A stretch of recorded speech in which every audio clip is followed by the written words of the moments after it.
Hello friends, welcome to the success Kendra. Friends, इस video में हम लोग बिहार सेकंड एसएससी सीजीएल का जो पेपर 16 फरवरी 2015 को लिया गया था फ्रेंड्स, उसमें जो प्रश्न पूछे गए थे उनको हम कवर करेंगे। देखिए फ्रेंड्स, इस वर्ष थर्ड सीजीएल की जो वैकेंसी आई है बिहार एसएससी की, उनके लिए यह वीडियो बहुत ही इंपॉर्टेंट है। जो लोग भी फॉर्म भरेंगे, इसको देखने से आपको एग्जाम का पैटर्न का आइडिया लग जाएगा, साथ ही साथ सिलेबस का भी पता आपको चल जाएगा। तो चलिए फ्रेंड्स, आज का सेशन स्टार्ट करते हैं। फ्रेंड्स, प्लीज़ वीडियो को लाइक और शेयर जरूर कर दीजिएगा। देखिए फ्रेंड्स, यहाँ पर आप देख सकते हैं बिहार एसएससी द्वारा आयोजित द्वितीय स्नातक स्तरीय प्रारंभिक यानी कि पीटी परीक्षा में सामान्य अध्ययन, विज्ञान एवं गणित तथा मानसिक क्षमता जांच के कुल यानी कि मिक्स करके यहाँ पर देखिए 150 प्रश्न पूछे गए। 150 प्रश्न पूछे जाएंगे और 2 घंटा 15 मिनट का समय आपको दिया जाएगा। यहाँ पर देखिएगा फ्रेंड्स, सामान्य अध्ययन से 55 प्रश्न, विज्ञान एवं गणित से 45 प्रश्न तथा मानसिक क्षमता से 50 प्रश्न, यानी कि कुल 150 प्रश्न पूछे गए थे। ठीक है फ्रेंड्स, तो चलिए शुरू करते हैं। फ्रेंड्स, प्लीज़ वीडियो को लाइक और शेयर जरूर कर दीजिएगा। देखिए, पहला प्रश्न पूछा गया था सामान्य अध्ययन, यहाँ पर सेक्शन वाइज दिया गया है। तो देखिए, पहला प्रश्न पूछा गया था कि साइलेंट वैली या मुख्य घाटी किस राज्य में अवस्थित है। आंसर अगर आपको पता है तो आप आंसर कमेंट में देते चलेंगे। ठीक है, राइट आंसर इसका हो जाएगा केरल में silent valley, option number D correct answer हो जाएगा। उसके बाद देखिए, गोवा किस नदी पर अवस्थित है। तो फ्रेंड्स, गोवा जो है यह मांडोवी नदी के किनारे स्थित है, ऑप्शन नंबर बी जो होगा राइट आंसर इसका हो जाएगा। ठीक है फ्रेंड्स, ध्यान रखेंगे। और गोवा क्षेत्रफल के हिसाब से भारत का सबसे छोटा राज्य है। उसके बाद देखिए, समदाब रेखाएं निम्नलिखित में से किसको प्रदर्शित करती हैं। तो इससे प्रश्न से ही पता चल जा रहा है समदाब रेखाएं। तो ये जो समदाब रेखाएं हैं समान वायुमंडलीय दाब इनको प्रदर्शित करती हैं, ऑप्शन नंबर डी जो होगा इसका राइट आंसर हो जाएगा। ठीक है फ्रेंड्स, ध्यान रखेंगे। चलिए नेक्स्ट क्वेश्चन करेंगे। अगला क्वेश्चन हमारा कि इनमें से कौन सी नदी कच्छ के रण में समाहित होती है। तो फ्रेंड्स, यह लूनी नदी है। ठीक है, यह लूनी नदी है, option number B right answer इसका हो जाएगा। चलिए उसके बाद नेक्स्ट क्वेश्चन देखेंगे कि डॉक्टर नॉर्मन ई बोरलॉग किस देश से थे। तो देखिए, डॉक्टर नॉर्मन ई बोरलॉग को विश्व में हरित क्रांति का जनक इनको माना जाता है। और फ्रेंड्स, ये कहाँ के थे। तो ये अमेरिका के थे, option number C correct answer हो जाएगा। ये अमेरिका के थे। और भारत में हरित क्रांति के जनक एम.एस. स्वामीनाथन को माना जाता है।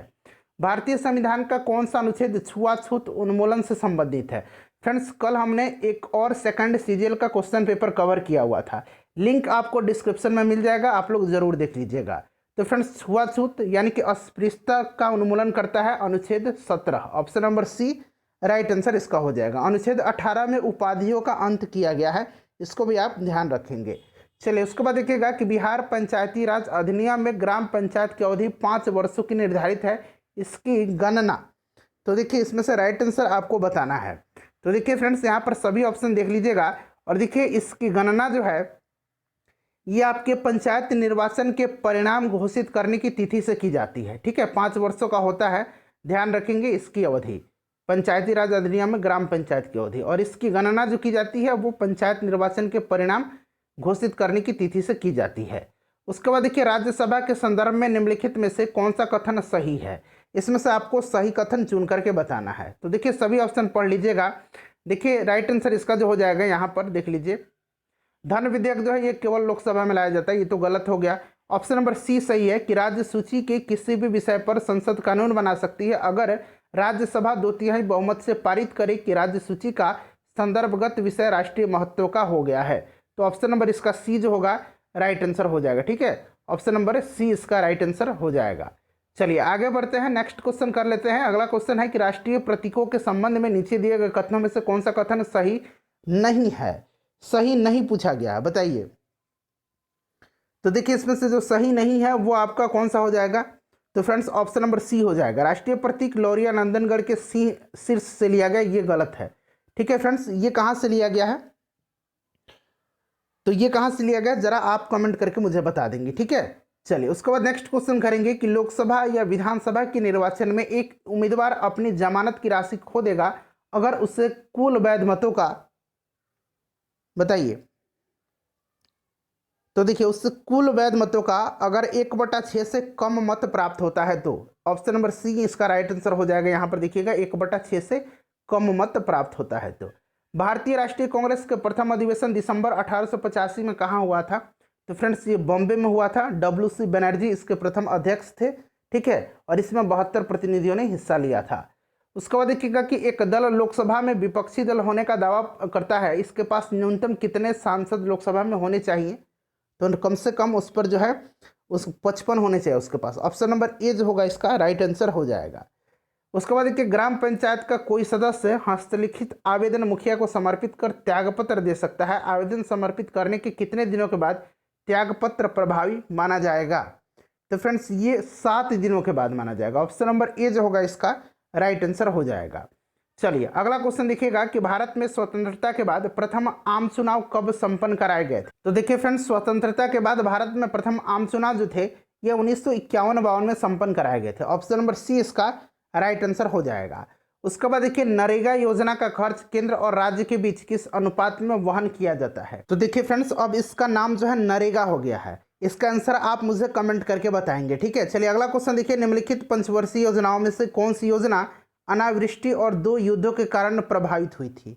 तो यह तीसरी पंचवर्षीय योजना थी जो 1961 से 1966 तक रहा था, ठीक है फ्रेंड्स, ध्यान रखेंगे। और इसमें चीन का युद्ध, चीन एवं भारत का 1962 में, 1965 में भारत पाकिस्तान युद्ध और वर्षा न होने के कारण यह योजना अपना लक्ष्य प्राप्त करने में असफल रही थी। तो राइट आंसर ऑप्शन नंबर इसका बी हो जाएगा, तीसरी पंचवर्षीय योजना। चलो उसके बाद देखिएगा कि बिहार में किसान सभा की स्थापना किसके द्वारा की गई? बिहार में प्रांतीय किसान सभा की स्थापना 1929 में स्वामी सहजानंद सरस्वती के द्वारा किया गया था, ठीक है।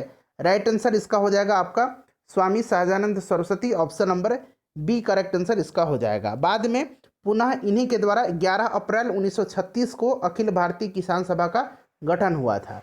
1860 ईस्वी में प्रकाशित नील दर्पण नील की खेती करने वालों की दुर्दशा चित्रित करता है। नील दर्पण के रचनाकार कौन थे? पुस्तक और लेखक से बहुत सारे प्रश्न पूछे जाते हैं बिहार एसएससी में।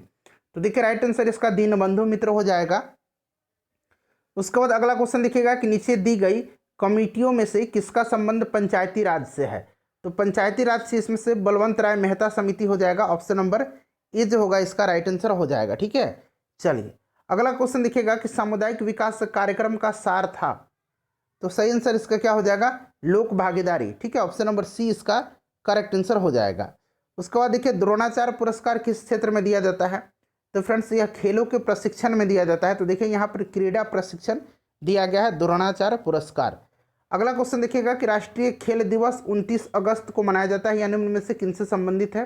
तो ये मेजर ध्यानचंद जी से संबंधित है। Option number A right answer हो जाएगा, ठीक है। 29 अगस्त को राष्ट्रीय खेल दिवस मनाया जाता है।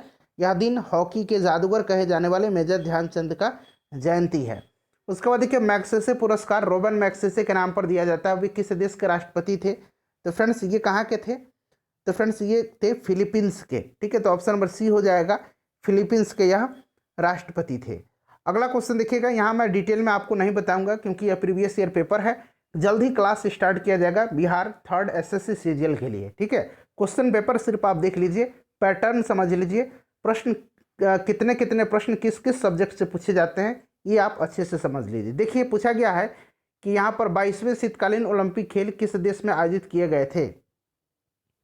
तो फ्रेंड्स यहाँ पर ये करंट अफेयर का क्वेश्चन है उस समय का, तो उस समय का मैं आपको बता देता हूँ। राइट आंसर इसका हो जाएगा रसिया, ठीक है।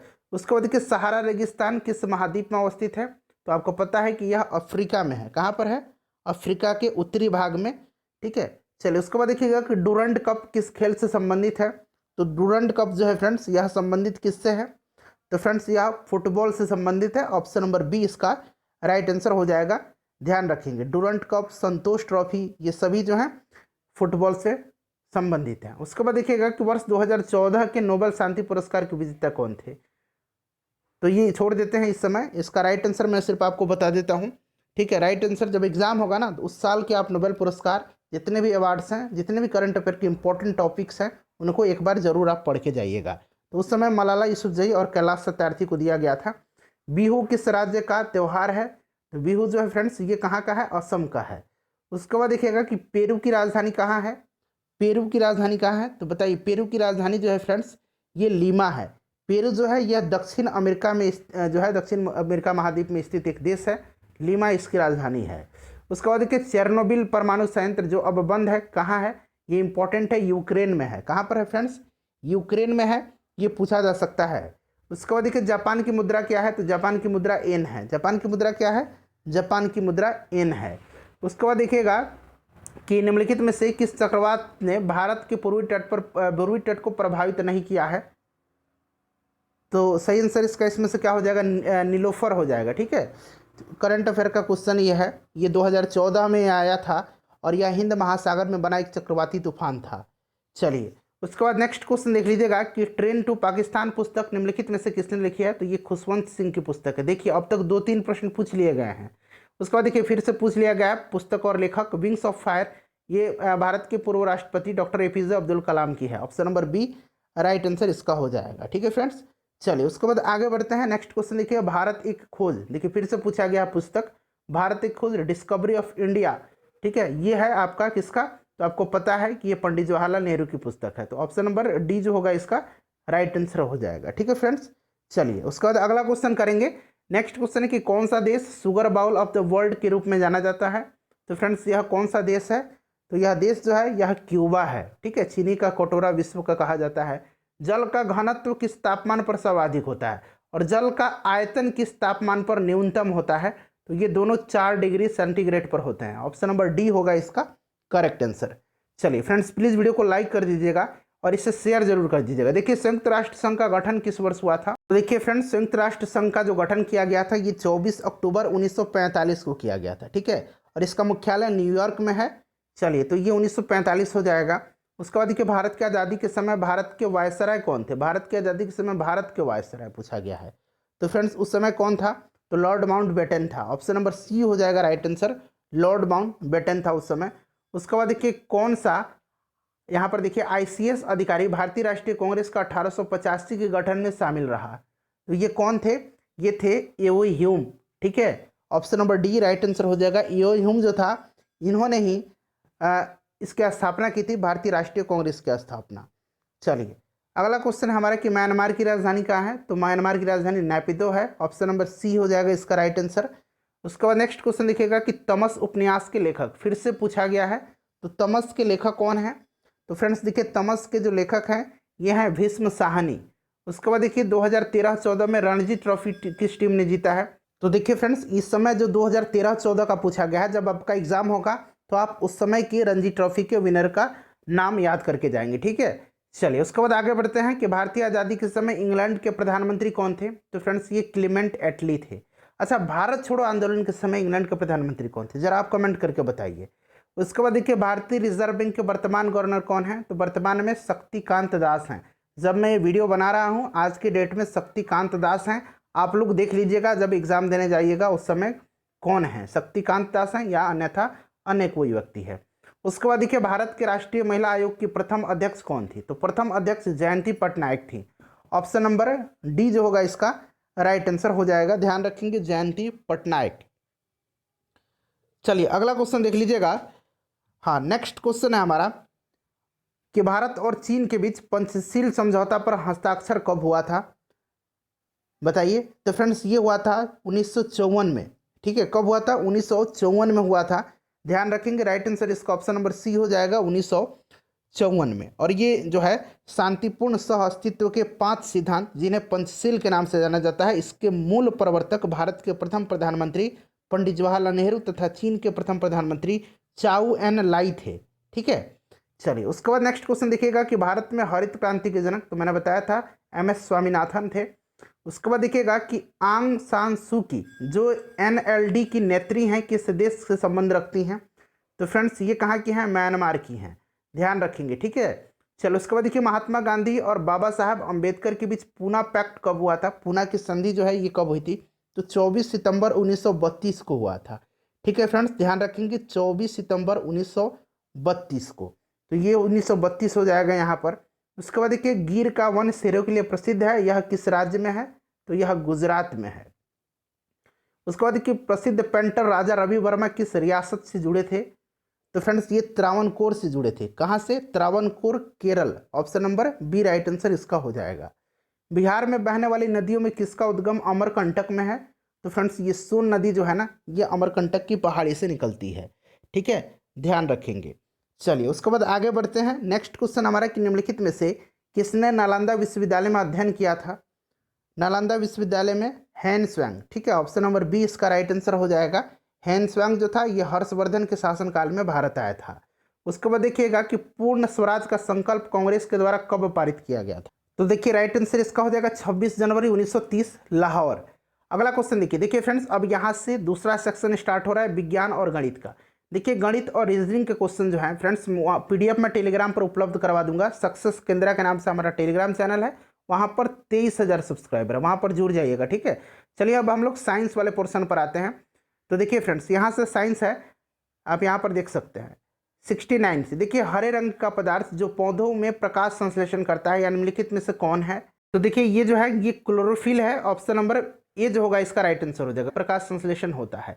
उसके बाद देखिएगा शुष्काछिकोप, ठीक है, या मनुष्यों में प्रकोप किस विटामिन की कमी से होता है। तो देखिए ये जो शुष्काछिकोप है यह बीमारी विटामिन ए की कमी से होता है, ठीक है, रतौंधी विटामिन ए की कमी से होता है, ध्यान रखेंगे। इसको जेरोप्लेथेमिया भी कहा जाता है। चलिए आगे बढ़ते हैं, विटामिन ए को रेटिनॉल कहा जाता है। अगला क्वेश्चन देखिएगा, नेक्स्ट क्वेश्चन है हमारा कि प्रोटीन ऊर्जा कुपोषण का परिणाम है। तो देखिए प्रोटीन की कमी से पूछा गया है, तो राइट आंसर इसका क्या हो जाएगा, करेक्ट आंसर इसका हो जाएगा, बताइए। तो सही आंसर फ्रेंड्स इसका आपका हो जाएगा ऑप्शन नंबर ए, ठीक है, मरासमस होता है बच्चों में। उसके बाद देखिएगा कि निम्नलिखित में से किस स्थान पर जी यानी कि गुरुत्वाकर्षण का मान सर्वाधिक होगा। गुरुत्वाकर्षण का मान जो है यह पृथ्वी पर ऊपर या नीचे जाने पर घटता है। पृथ्वी के ध्रुवों पर यानी कि पोल पर इसका मान महत्तम होता है और विषुवत रेखा यानी कि इक्वेटर पर न्यूनतम होता है। तो पूछा गया कि सर्वाधिक होता है, तो सर्वाधिक कहाँ पर हो जाएगा बताइए। तो देखिए सर्वाधिक जो होगा फ्रेंड्स ये आपका हो जाएगा अंटार्कटिक के कैंप में, ठीक है। चलिए आगे बढ़ते हैं, नेक्स्ट क्वेश्चन हमारा है कि शरीर के किस अंग की खराबी से मधुमेह रोग का प्रकोप होता है। तो ये आपको पता है किसकी खराबी से, अग्नाशय है। ऑप्शन नंबर इसका बी जो होगा राइट आंसर हो जाएगा। अग्नाशय से ही इंसुलिन हार्मोन निकलता है जो कि क्या करता है, शर्करा के स्तर को वह नियंत्रित करता है। इबोला क्या है, तो इबोला वायरस से होने वाली एक बीमारी है। उसके बाद देखिए घेंघा रोग आयोडीन की कमी से होता है या निम्न में से किस क्षेत्र में व्याप्त हो सकता है। तो राइट आंसर इसका क्या हो जाएगा, करेक्ट आंसर इसका हो जाएगा आपका पहाड़ी क्षेत्र में, ठीक है। चलो उसके बाद देखिएगा कि विटामिन ए मुख्यतः कहाँ संग्रहित होता है। देखिए विटामिन ए जो है ये संग्रहित होता है लीवर में यानी कि यकृत में। उसके बाद देखिए मादा क्यूलेक्स मच्छर निम्नलिखित में से किस रोग की वाहक है। तो ये क्यूलेक्स जो है ये फाइलेरिया की वाहक है, option number B right answer हो जाएगा। उसके बाद देखिएगा कि थायराइड ग्रंथि का स्थान कहाँ है। थायराइड ग्रंथि यानी कि अबटुक ग्रंथि इसको कहा जाता है, यह मानव शरीर में पाए जाने वाली अंतःस्रावी ग्रंथि है। और फ्रेंड्स ये कहाँ स्थित रहता है ये आपसे पूछा गया है, तो इसका करेक्ट आंसर क्या हो जाएगा। तो देखिए ये जो है ये अस्तर स्थित कहाँ पर होती है। तो फ्रेंड्स ये होती है गला में, ऑप्शन नंबर बी हो जाएगा राइट आंसर, ठीक है। चलिए आगे बढ़ते हैं, नेक्स्ट क्वेश्चन करेंगे कि साधारण नमक का रासायनिक नाम क्या है। तो सोडियम क्लोराइड है, NaCl है, इसका pH मान 7 होता है, ध्यान रखेंगे। उसके बाद देखिए तारों का रंग निर्भर करता है, तारों का रंग जो है उनके तापमान पर निर्भर करता है, ठीक है। तो तापमान हो जाएगा उनके तापमान पर। उसके बाद देखिए आयोडीन टेस्ट का प्रयोग किसकी उपस्थिति जांचने के लिए होता है बताइए। तो ये होता है कार्बोहाइड्रेट की उपस्थिति का परीक्षण इसके द्वारा किया जाता है। तो सही उत्तर इसका हो जाएगा कार्बोहाइड्रेट। उसके बाद देखिए प्लास्टर ऑफ पेरिस का रासायनिक नाम क्या है। तो कैल्शियम सल्फेट हेमीहाइड्रेट। तो यहाँ पर देखिए कैल्शियम सल्फेट हाइड्रेट दिया गया है, इसका जो रासायनिक नाम होता है वो कैल्शियम सल्फेट हेमीहाइड्रेट होता है, ठीक है फ्रेंड्स। तो राइट आंसर इसका जो है ऑप्शन के हिसाब से अगर बात करें तो ये ऑप्शन नंबर सी हो जाएगा, ठीक है। चलो उसके बाद देखिएगा कि निम्नलिखित गौ प्रजातियों में से कौन सी प्रजाति देसी नहीं है। इसमें से पूछा गया कि देसी नहीं है, तो पशुओं के नस्ल से भी प्रश्न पूछे जाते हैं। तो राइट आंसर इसका हालस्टीन फ्रीजियन हो जाएगा। उसके बाद देखिए यहाँ से फ्रेंड्स अब जो है मैथ के क्वेश्चन है और आगे जब आप बढ़ेंगे तो रीजनिंग वाला सेक्शन देखिए यहाँ से स्टार्ट हो रहा है। रीजनिंग के बहुत ही बेसिक प्रश्न पूछे जाते हैं, जैसे कि देखिए भेड़ मटन, तो हिरन क्या हो जाएगा बताइए। तो देखिए फ्रेंड्स यहाँ पर हिरन जो हो जाएगा ये आपका हो जाएगा वेनिजन, ठीक है। ऑप्शन नंबर इसका 102 का जो है कितना हो जाएगा, सी हो जाएगा। उसके बाद देखिएगा कि मोची चमड़ा तो दर्जी कपड़ा हो जाएगा। इस तरह के प्रश्न आपसे पूछे जाते हैं। तो फ्रेंड्स प्लीज़ वीडियो को लाइक कर दीजिएगा। टोटल 150 प्रश्न पूछे जाते हैं, शेयर कर दीजिएगा। और 150 प्रश्न में आपको 2 घंटा 15 मिनट का समय दिया जाता है।